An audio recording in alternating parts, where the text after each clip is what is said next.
Leo kukiwa tarehe 7 mwezi wa 6 mwaka 2025, niko hapa katika Karen Hospital nikiwa na wingi wa shukrani kwa watu wote ambao wamekuwa wakinitembelea wakati nimekuwa na wiki mbili ambazo ni ngumu sana katika maisha yangu ambazo sitasahau. Kukiwa tarehe 25 mwezi wa 5 mwaka 2025 katika kanisa la Full Gospel Churches of Kenya, niliweza kupatana na wakora nikitokea kanisani, ambapo walinifunika macho na wakaniweka dawa kwa mapua. Kisha siku ambayo ilifuata nikajipata katika shamba la kahawa.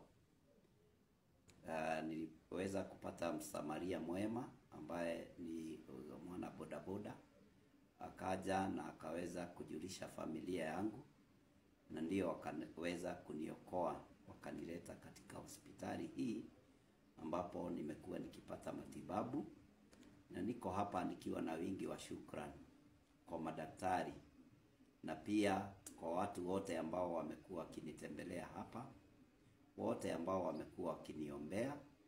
Mimi niko hapa tu kushukuru, nikisema Mungu wa milele aweze kuwabariki na watende yaliyo mema.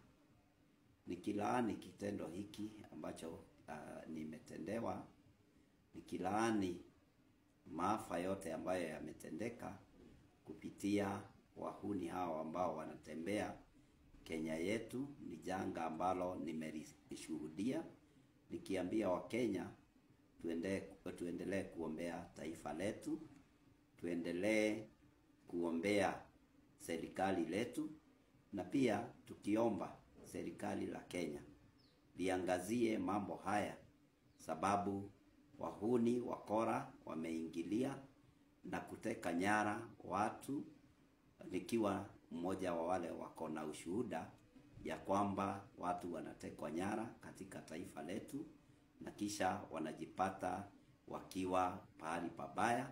Nikiomba Mwenyezi Mungu atusaidie tuweke amani katika jamhuri letu la Kenya. Asante.